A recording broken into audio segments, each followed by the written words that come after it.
Hi, I'm Sonja Meyrer, and you're listening to the Caretaker's Journey podcast.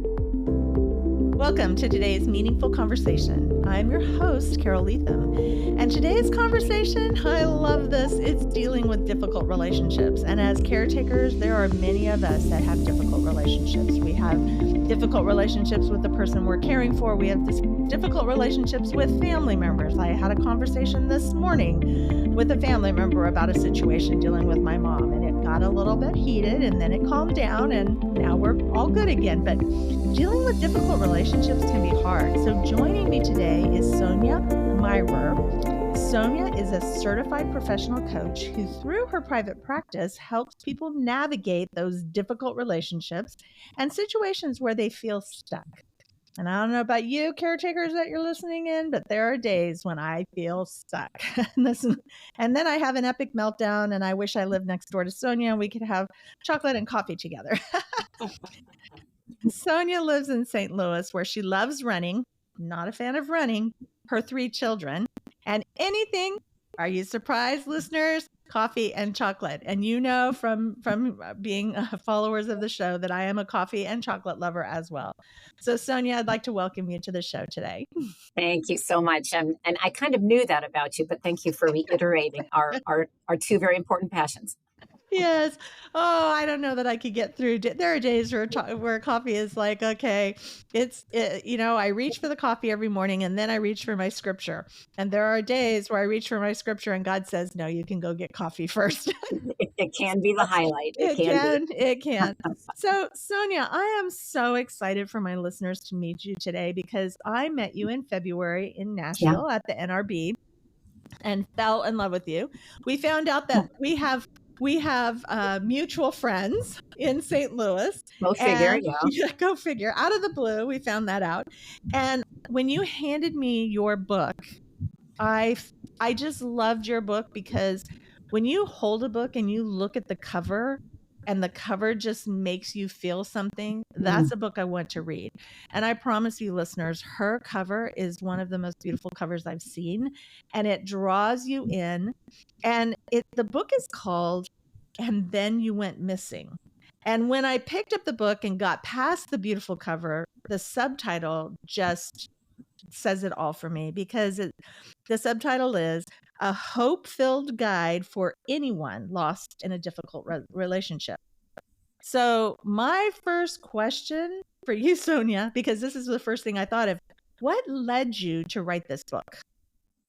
Yeah, I've always liked writing and never really felt like I was an authority on anything early on in my life. But then, of course, once we reach a certain age, just the fact that we've lived a certain amount of time sort of makes us an authority on at least our own life, if not a lot of other things. So I hope. I felt like I was finally in a phase in my life where I felt like, okay, I have some authority at least to share my own story. But really, the book came out as a result of a workshop that I host, and that kind of goes back to the practice that I'm in, and that is I help people who struggle with difficult relationships. I'm actually a professional coach.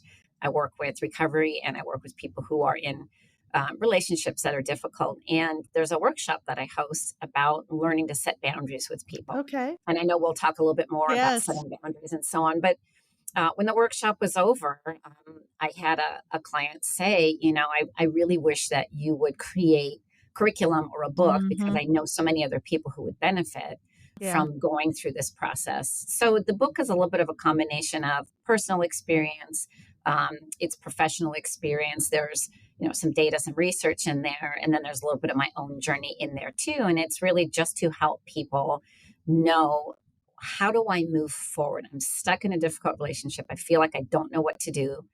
Everything I've tried hasn't worked, and I'm feeling miserable. So it's really about how to move forward from there. I love that.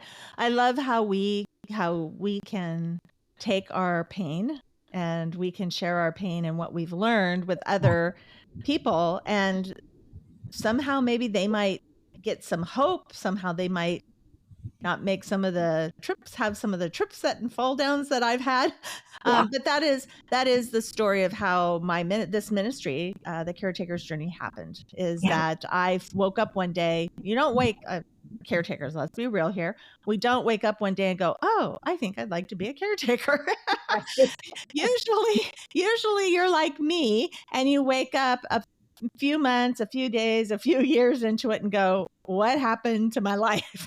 Right. Right. And then you have to make a choice. And so one of the things I love about your book is that it doesn't just define the problem, it gives you help.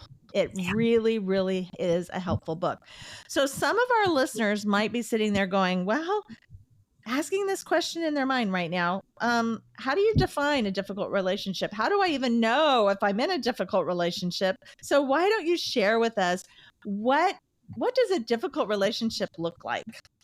I have to chuckle because when I first pitched this idea at my mom, she looked at me in her feisty little German way and she said, well, who are you to tell me about what a good relationship is? And I said, well, I definitely cannot. Usually there are some telltale signs when we're not in a healthy relationship. Okay. So, we always start by saying, as human beings, we are wired for relationship, even Yes. though there are those who would say, I don't need anybody and I never have. And, that's usually someone who's been hurt and wants to put some distance between themselves and other people, which is fine. But our character, our personality, everything develops in the context of relationships that we have with other people, starting with our very first caregivers and going all the way up until now. And so when we find ourselves in relationship with a person who brings out the best in us, and if I ask 10 people, they'd give me 10 different answers, but usually they'll say, this person gets me. Uh-huh. This person is respectful of me. This person can laugh with me. I can tell this person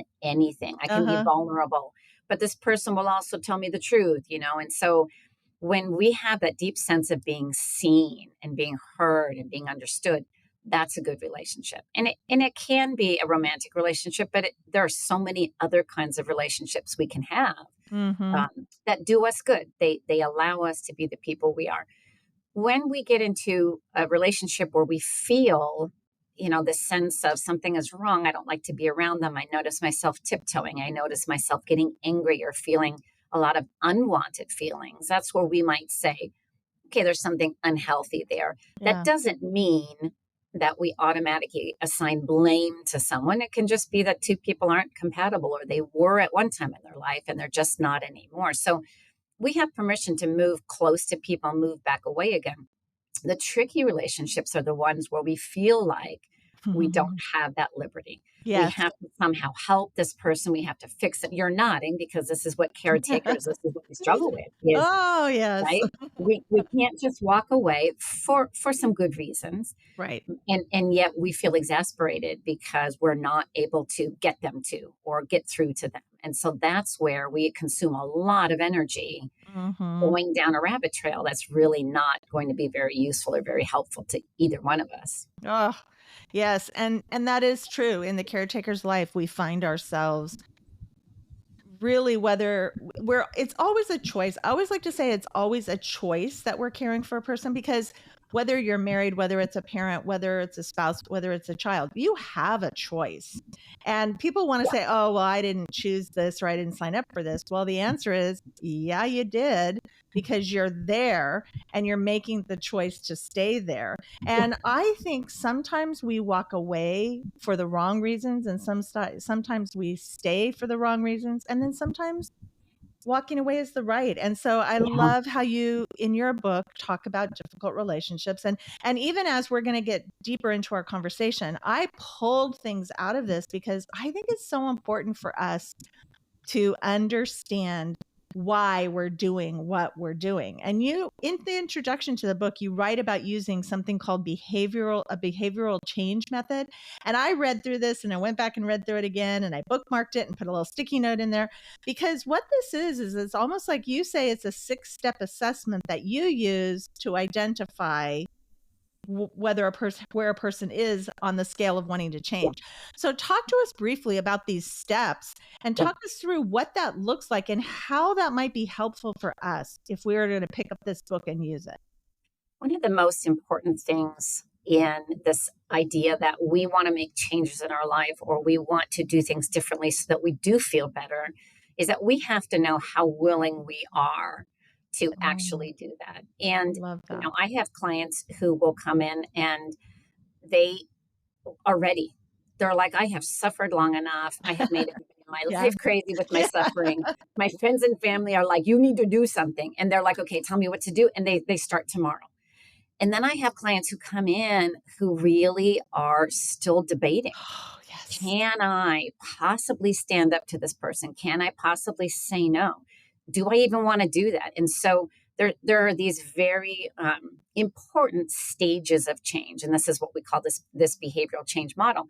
And really, what the model says is you have to start somewhere and kind of move yourself along that path before you're ready. And I really believe that truly because I think if we go too quickly. If someone Mhm. comes in and says, "Okay, I can't stand this anymore. Tomorrow, I'm just gonna, it's just done. I'm gonna tell them to go, or I'm gonna do this." I always say, "Oh, don't do anything Right.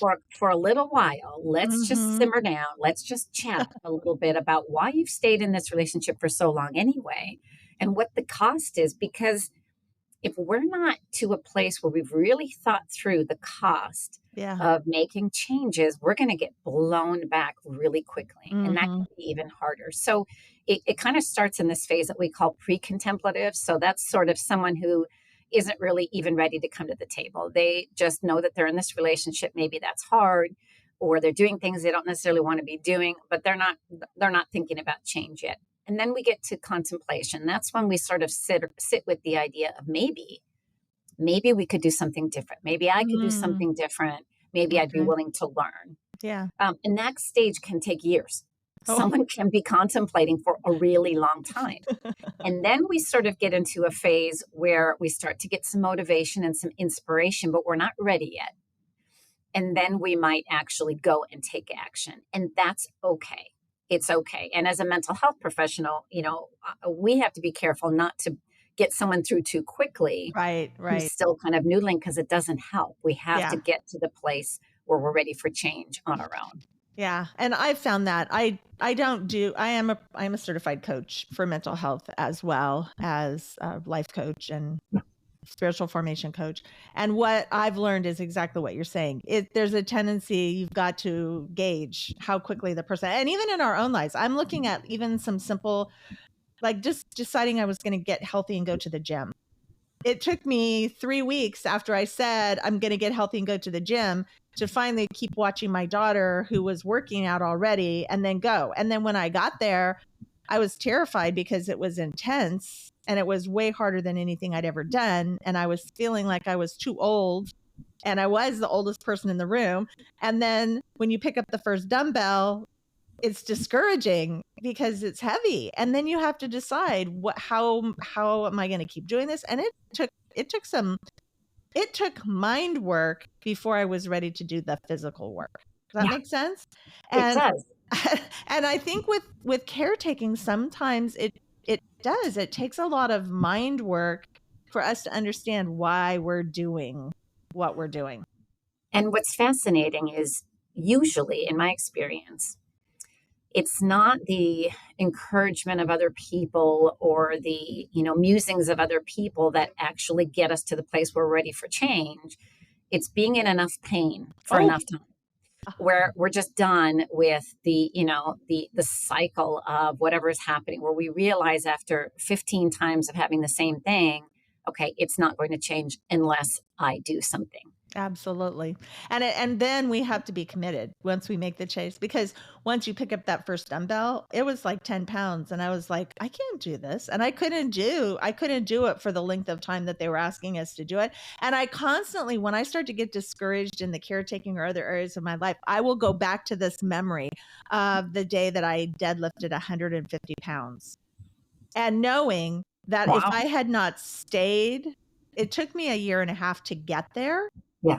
But if I had not done the work along the way, you don't just walk in and deadlift. And I think sometimes people, if they get into enough pain, they're willing to do stuff. And that's where the coach, someone like you, comes in, and it's so critical because you do sort of hit the brakes a little bit and go, okay, let's make sure we're going through this in a healthy way, Yeah. because we could all lose weight if we'd stop eating and drinking water.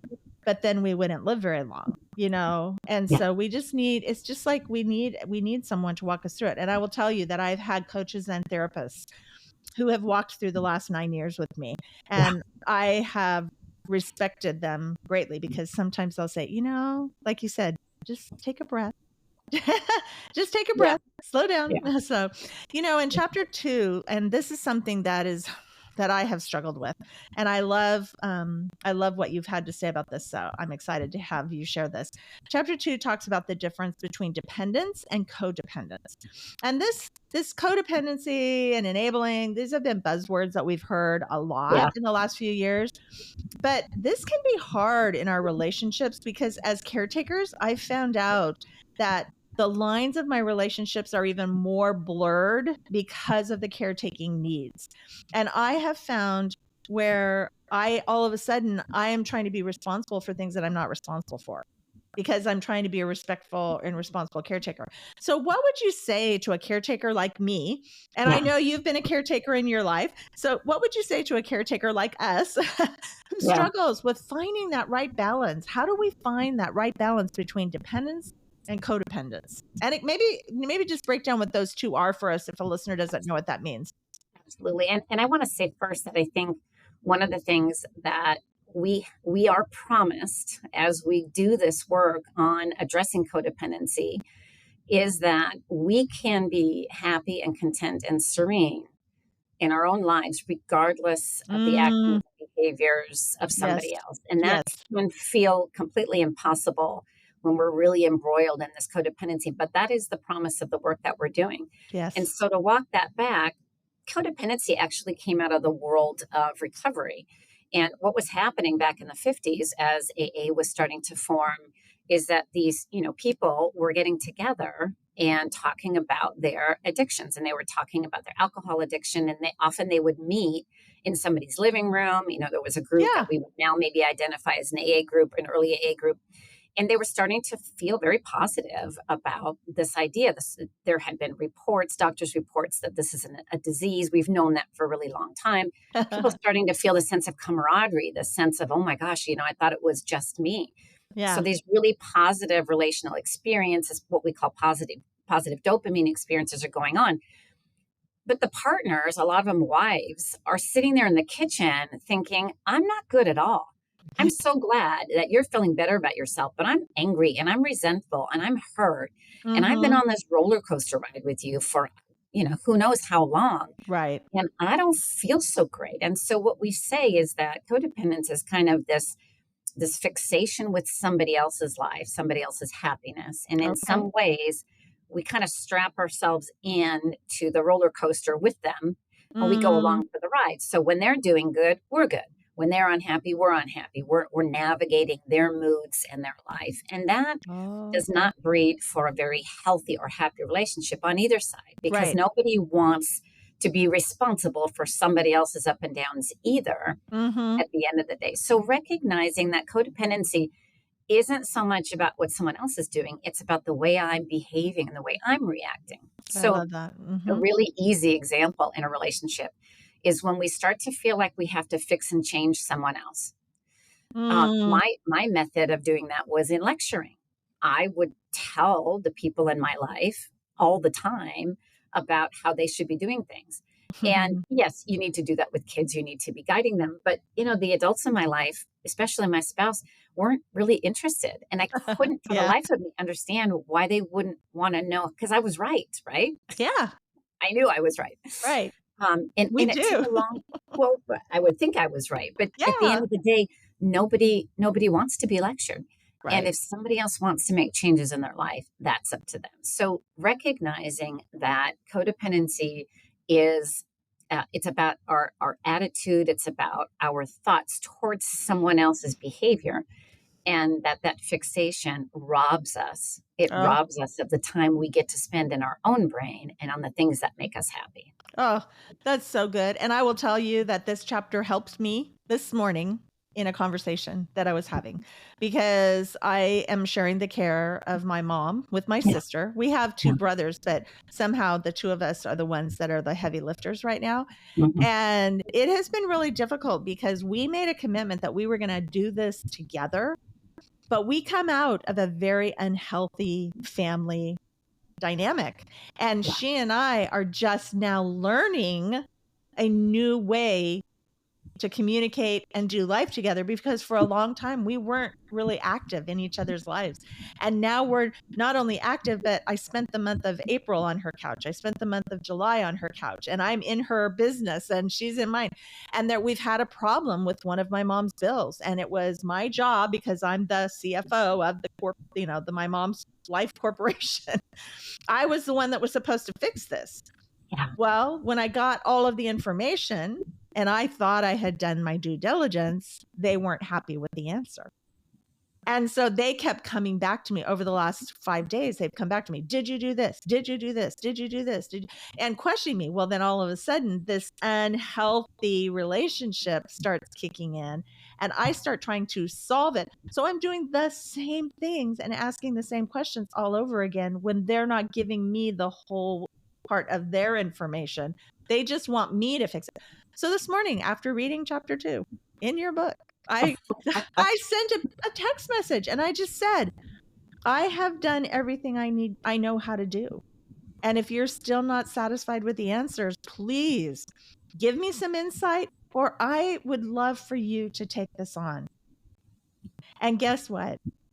They said, oh, I would love to take this on. Yeah. I'll let you know what I find out. Yeah. And all of a sudden, this pressure I have felt for 5 days, because I've been trying to make them happy with it, was gone. And I think sometimes when you're in a caregiving situation, especially when you're dealing with other family members, it is difficult because you do feel this pressure. So finding that right balance is very critical, and understanding where we're going to go right now into this. I had never, ever, ever thought about this before, but this fascinated me because you write in your book this statement: our mental and emotional health play a huge role in our pursuit of life-giving relationships. You encourage the reader to work on their emotional intelligence, their EQ for short, which I had never heard of. Okay, never heard of this. Really? No, I hadn't. Another In all, buzzword these days. yeah, isn't that funny? I've heard it referred to other things, but I've never heard it like this. And then you actually give us a QR code where we can go in and take a test. Yes. And I did. I went in and took the test. You want to know what my score was? I was an Yes, 80. I do. I was an 88. There you go. Which means I'm healthy. Yeah. Which means that I'm reading your book and I'm figuring out how to get this pressure off my, I'm learning how to say, I don't know what else to do. And I will be very, I'm committed to authenticity and transparency. I did send a follow-up text message, and said, personally, I don't have the bandwidth and emotional strength to even deal with this anymore. Good for you. And it was like, okay, but I think that's what's so important. So talk to us about what EQ, emotional intelligence, is, and how do we figure it out and work on it? Because I don't know, maybe there's other listeners that have never heard of it. Well, we know a lot about, or we talk a lot about cognitive intelligence, right? Or we talk about academic knowledge. We talk about physical fitness. And, that same question, well, what is intelligence? What is emotional health? Or what is mental health? And one of the things that absolutely amazes me is that people can get through most of their life without ever really exploring, being interested. And I understand, I don't necessarily need to know about how all the organs in my body function, but for some, there is going to be a time when I need to know something, and I'm going to explore them, but something hurts and I broke something or hurt something. Right. We walk around with breaks and tears and all kinds of things happening inside of us. Wow. And many times don't ever really take the time, because it wasn't something we talked much about in the past. But now we know that taking the time to understand what's going on in our brain, because this is where it's all coming from, is the first step in trying to have better relationships with other people, because we cannot be empathetic towards others. We can't understand how they're feeling or thinking. We can't have good dialogue if we are not able to understand ourselves. So it all starts and stops.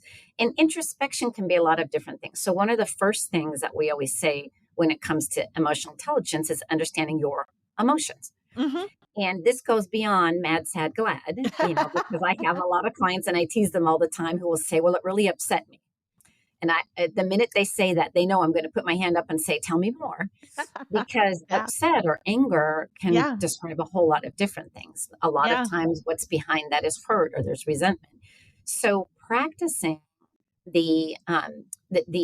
or getting more information about how we're feeling first is really, really important, because our feelings are not always facts. Our feelings Yes. are a response from the things that we believe, right? The stories that we write, Yep. or the story that's been written for us, the Yeah. narrative that we believe. And so we might have a really strong reaction to something and say, I don't even know why I'm reacting like this. Well, let's go back and figure out what you were thinking. Yeah.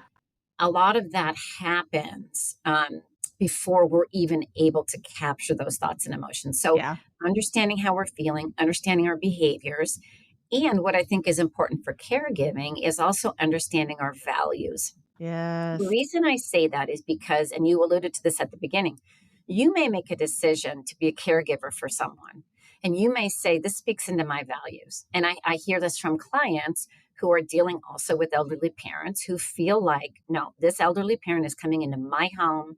That's the right thing to do. Maybe it's cultural, maybe it's just the decision they've made. Right. Wonderful. Someone else may say, that's not going to work for me. That is Mm-hmm. not in line with my values and my idea for my life. And no one can come around and say, well, you're right or you're wrong. That's true. Our values are our values. And so when we know what we value, then we also know what we expect from other people. We understand then a little bit more about why we get disappointed and where our emotions come from. So there's a whole lot of really valuable information we can learn when we're willing to slow down and think a little bit and spend some time getting to know ourselves. It can be scary if we've never done Oh, it yeah. And before, but we can practice. oh, absolutely. And I love where you talk about in the book. And I don't honestly, I don't get to devour most of the books that I share with authors about. I try to sit down and read at least 50% of it, but I will tell you with your book I've read a lot and I'll probably finish it because it speaks to something that's important to me. And what I loved is you have a wheel of emotions on there. And Yeah. I was shocked because we don't understand when you just use the example of I'm so angry. That doesn't really tell us what we're feeling. And this morning, I actually again used that when I was feeling because it's important for us. I have learned to not just like you pull a trigger, you shoot a gun. I have learned to not pull that trigger emotionally. If I'm feeling something, I tend to take a step back and go, okay, let's really look at what's going on here. Am I reacting to this? Am I tired? Am I hungry?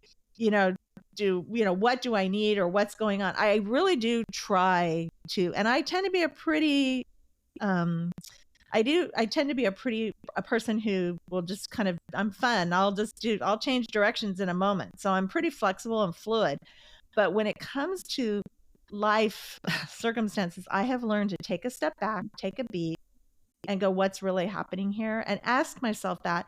And I loved that wheel because I realized that there are so many words that we can use to describe what we're feeling. And each one of those words will bring a different response if we will identify it. And so it's all about, as caretakers, and I will tell you the two things that I think caretakers struggle from the most is isolation, feeling alone, and exhaustion. Yeah. And if you say I'm just angry, it could be one of those two or both of those two. Yeah. And if we would identify it, then there's something we can do. But when we just say I'm angry, we don't actually have a real game plan. I mean, Well, don't be mad. There's not a real game plan right. because I don't really know what I'm dealing with. And some of those emotions can feel a little bit ugly. Oh, But when yes. we're willing to say them, we don't have to tell anybody. We can just sort of, at least be willing to share them with ourselves.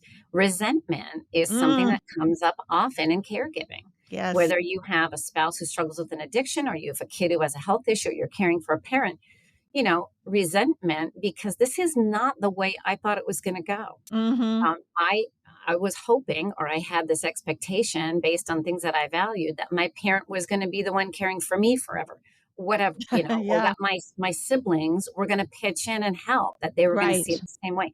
If I can articulate, I feel resentful, I feel used, I feel, whatever it happens to be, I feel unseen. This might Mm-hmm. even trigger me back to a time in my Oh, yeah. so Oh, when yeah. we can identify, right? Preach it. Yeah. Go, preach. Yeah. No, it's true. Huh. So I mean, it is so true. And the funniest thing that I was thinking about while you were talking is after I got all the pressure off of my system this morning, when I was still having a conversation with my sister, something really funny came up when I had been basically, my mom is on an oxygen concentrator and we've been having problems with her electrical bills have doubled. Like they've gone Oh, from wow. $150 to $300 and we're trying to figure out what it is. So I'm calling the energy company this morning for the second time on hold for 45 minutes. I finally get a person. I say to them, this is my problem. And the woman, and I say, I'm on an oxygen, she's on an oxygen concentrator because she can't breathe. And so it has to go 24 hours a day and blah, blah, blah. And the lady's like, oh, and then she goes for a few seconds and she goes, well, can't you just turn it off for periods of time during the day? And I said to my sister, I'm like, she really said that. And then my sister just stopped for a second and she goes, well, that would not be good, but it would solve a whole bunch of problems. And then you have to stop and laugh. Now, listeners who are getting frustrated because of what I just said, we are not turning my mom's oxygen concentrator off. But the fact that this woman, I'm talking to her, said that, but it brought this like, okay, now we can laugh about this because obviously turning the concentrator off is not the solution, Right. Right. but sometimes you have to find those moments of laughter and you're laughing at things that unless you're right there in the middle of it, you're not going to think is funny. But I Right. promise you, we thought that was pretty funny this morning. So we did. So I was encouraged because I realized, and I think sometimes when we do the work and we take the test, like I would encourage you to go. There's a QR code at the back of the chapter on emotional intelligence. I would encourage you to take that because what if you need to do some work? Like I'm working actually on a quiz about how close are you to burnout? Yeah. Because what is the number one thing that caretakers struggle with illness wise? And it starts with caretakers burnout. Yeah. And if you know you're close to burnout, then you have to do something about it. And so many times we don't get there until it's too late. And then we're struggling. It's interesting you say that, Carol, because coming back to the recovery community, so many people who have someone in their life who's struggling, we'll just say Mm-hmm. someone's Yeah.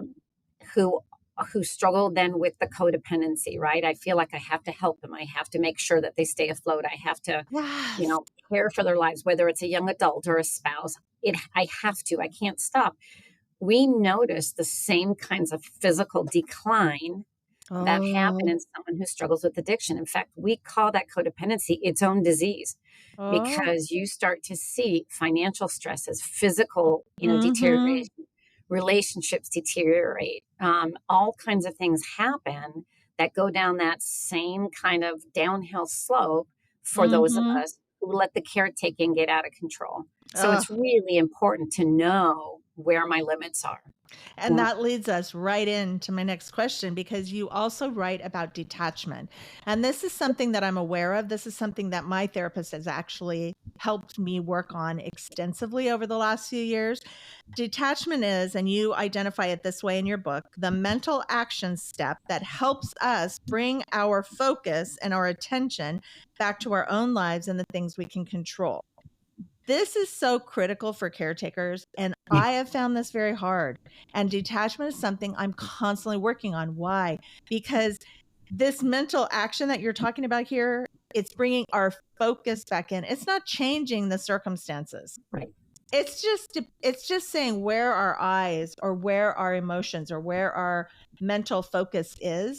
And if I take my focus off of, let's just say, my husband who's having a mental crisis at that moment, and I put it on me, then I'm all of a sudden, there's things I can do.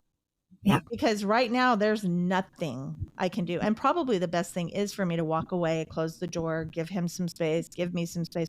But I'm now putting my focus back on me. So, Yeah. what practices can we do that help us with detachment? Yeah, I'm actually doing a workshop this weekend specifically focused on acceptance and detachment. If I had to name one tool, the most important tool for all the work we do in recovering codependency, it would be detachment. But I think sometimes people get a little confused Yes. because I'll hear people say, well, I've detached from him or I've detached from that and he didn't like it. And I always say, hang on, detachment is, so just to be clear, detachment is not giving someone the cold shoulder Right. and letting them know that you're detaching. In fact, detachment does not require words at all. Yes. You already said this. Detachment is an action step that I do Mm-hmm. to get my brain back into my body. Yep. Because when my brain is obsessed, and it usually has to do with an obsession, it's obsessed with somebody else's struggle, something someone else is feeling, decisions that they're making, choices they're making. Oh, Mm-hmm. they are mad at me, whatever it could be. Yeah. It is my choice when there's nothing left to be done. And that's important to know. Do I have something? Do I need to make an amends? Do I need to do something? Right. But when I've made a decision, okay, I'm done now. Mm-hmm. Attachment says I need to get back into my brain and my body. And people will nod and they'll say, "Yeah, that's really true." But they'll look at me and say, "But it's impossible because my brain keeps going back there." I'm Yeah. driving down the freeway and my brain is still back there. So Yeah. let me say, first of all, it is completely normal to struggle with detachment because your brain has been operating a certain way for a long time. And Yes. you're basically letting your brain know, hey, it's safe to take the focus off and to think about Mm-hmm. something else. And your brain's not that convinced, right? Because this is a Correct. very smooth asphalt path you've been on for a long time, this over caretaking or this Yes. codependency. So you're Yes. asking it to do something uncomfortable. Well, what if I didn't think about my college daughter tonight? What if I just went to bed? Mhm. What if I didn't worry about this thing? Or what if I let go of the Mhm. anger that that person might be feeling with me? What would happen? So, first, we really have to understand that we have the right to detach, that the other person will survive. In Mhm. fact, they'll probably be happier when we're back in our own brain again because nobody likes to be the focus of somebody else's, fill in the blank. And there are a lot of different practices. So we come back to this word called mindfulness, and it's kind of another trend out there right now. We talk about meditation and mindfulness, but Mhm. when we're in a moment where we have this obsessive cycle, what we need to do is to break that cycle. And so to be able to do something where we bring ourselves back to the present, one of the slogans that come out of recovery is put your head where your hands are. So if I'm right now talking with you and my Mhm. brain wants to spiral and think about something else or someone else, to be able to stop and say, hang on, right now I'm sitting in a chair. Mhm. My eyes are on Carol and we're having a conversation. So I want to bring my focus back to whatever I'm doing right now. Oh, I love Even if that. I do that for a minute only, and then my brain goes back again, that's a minute that I Mhm. have now trained my brain or taught my brain, we can do this. And the more we practice, now there's a whole long, great list of mindfulness techniques. I'd be happy to put the PDF or give you the PDF, or if anybody listening wants to hear about it. But there are breathing techniques that we can use. There are ways that we can engage with our senses, our sense of smell, hearing, taste, Mhm. going back again and living in our own body, feeling our Mhm. body again, Mhm. going into a store and smelling the things that we find pleasant, or Yeah. just being out in nature and Yeah. concentrating on a tiny little flower. All of those things, they're not an attempt to trick our brain into ignoring a problem. It's our way of letting our brain know, hey, we are capable of letting go of those intrusive thoughts. Oh, I love that. That's very clear. Thank you. And I would love to, if you could email me if that's a download. Is that a download on your website It's or? not up there yet, but I can put it up there for sure. Okay. If you could make it a download, I would love to put that in the show notes so that people could go and download that we're gonna talk about how they can get connected to you in a minute. But Sure. let's talk as we close out today. I think I want to close out in this area. I mean, I think we could probably sit here and have a conversation for hours and hours because I know we could. yeah. But let's close out with the idea of boundaries, because for me, boundaries has been probably the single most important thing that I have done in my own life when I'm dealing with my husband's mental health, the way my children respond, and then even with my mom and how this whole thing has played out with them. So let's talk about boundaries. Describe for us what a boundary is, and then what are some helpful tools that we can have and use when we're setting boundaries, healthy boundaries. Yeah. Yeah. Boundaries has been a word that gets Yeah. abused a little bit too. I've heard people say I'm setting boundaries and he keeps crossing over them. Yeah. And I always, I get it. I Yeah. understand how that can happen. But boundary is really, it's a limit. And Mm-hmm. a boundary says, this is where I end and this is where Mm-hmm. you begin. And Yeah. everything within that boundary is me. This is my life. This is for me to determine and decide what's acceptable and what's not. Yes. You don't have to like that. You might have different things on the other side of your boundary, but I get to say, hey, nobody gets to come and trespass on Mm-hmm. what matters to me. So a boundary is entirely my right and my responsibility. Whether you or someone else likes it or wants to stick to it or not is kind of irrelevant. And I want to go back 1 second too and just add that sometimes setting boundaries is the difference between our sanity and chaos, but we don't always have to set boundaries with people in a way where we sit down and we have a long drawn out conversation. Sometimes it's just something that we decide. Yes. For example, I'll give you a really easy example. If I have a person in my life who's just very volatile, someone who deals with anger issues and is always Mm-hmm. kind of spouting off, and that makes me nervous, and so I've tried in the past to kind of pacify them and tiptoe around them and walk with them at parties and things so that they don't hurt people's feelings. And I've kind of learned, you know what, that's costing me too much energy. That's not my Mm-hmm. responsibility. I can get around with my business. If somebody knows that I'm married to them or friends with them, they're going to have to draw their own conclusions. So that's sort Right. of, making a decision. And then I can detach my thoughts. I don't have to, Mm-hmm. the entire party that we're at or whatever, I don't have to look over there all the time and worry and wonder. I can put my head where my hands are. The question is that enough? Do I need to do Mm. anything else? Do I need to make a decision about whether I'm going to continue to be in a relationship with this person if they're so volatile? So the boundary is kind of the next step if I feel like this person is kind of encroaching on my space. So when this Mhm. person's in my house, if they're really volatile and they're yelling and shouting and this rubs off on my family, well, then it's my job to say, okay, enough. So a boundary is different from a request. A request would say, hey, when you're around me, I would really appreciate it if you didn't yell or you didn't use profanity. It bothers me and it goes against Mhm. what I believe. That's a Yeah. request. Would you Yeah. please? But the other person has the choice to do whatever they want with that request, right? They Yep. may say, well, that's nice, but this is who I am. A Right. boundary says something different. A boundary is me deciding it's not okay for me to be around people who are volatile and spout off and who are, use language that's inappropriate to me. I'm not going to be around those people. So when that happens again, I'm going to just remove myself. Mhm.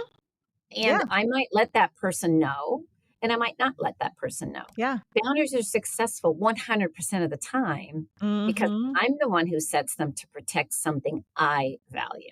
Yeah. I went on a long drive yesterday, up into the mountains, and I was thinking about this boundaries. I was thinking about boundaries.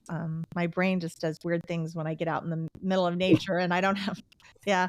So, and I wasn't driving. I was just kind of riding along in the passenger seat, and the driver was a friend of ours, and they were encouraging us to look for wildlife. So I had some free brain space to just kind of think. And I came across this big sign that said no trespassing with barbed wire. And I thought, sometimes we have to, that's what our boundaries look like. Sometimes our boundaries have to be, but guess what? we're the one that enforces the boundary. We're the one that sets it. We're the one that enforces it.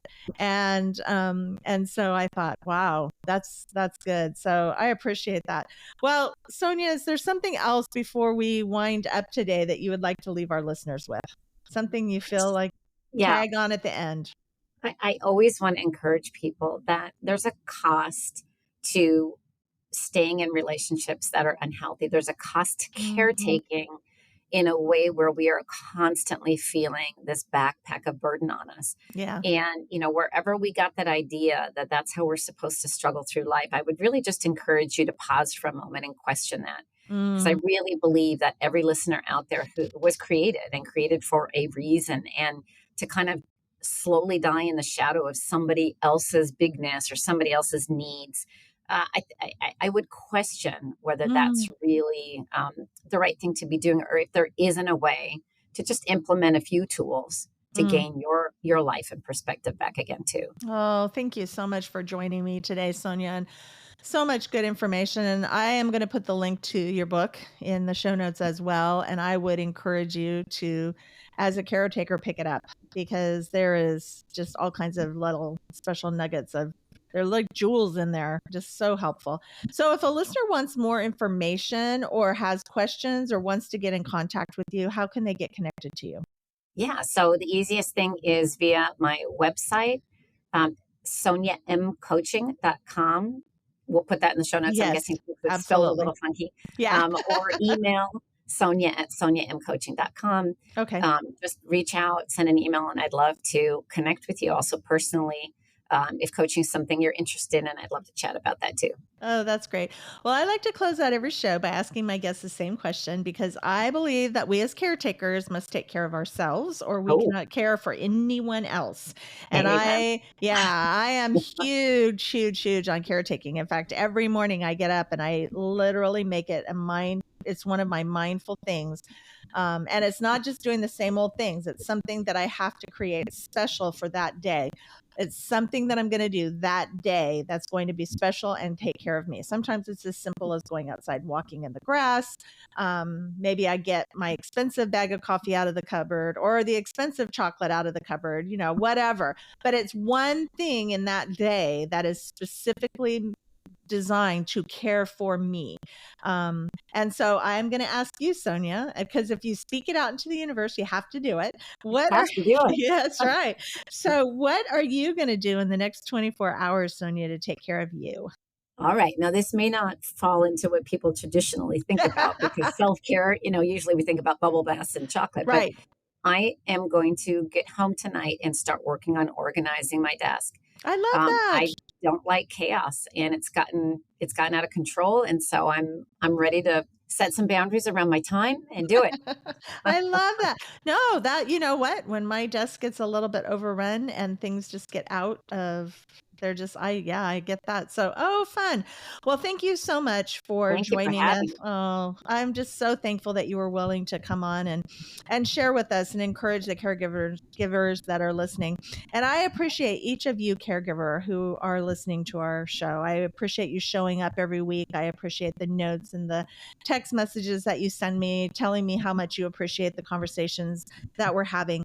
And as caregivers, our lives can be so hard, and we can get caught up in a lot of the chaos and emotions that go along with our daily just duties as caregiving. And sometimes we can feel isolated. We can feel alone. And I am here. The Caregiver's Journey exists to let you know that not only are you not alone, but you are loved and seen. You're loved and seen by me. You're loved and seen by the Almighty God.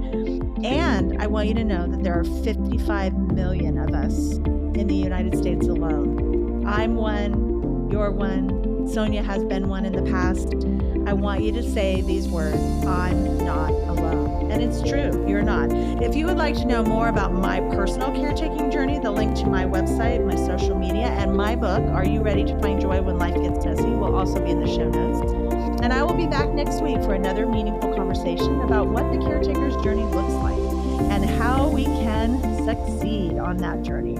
And until then, it's all about him.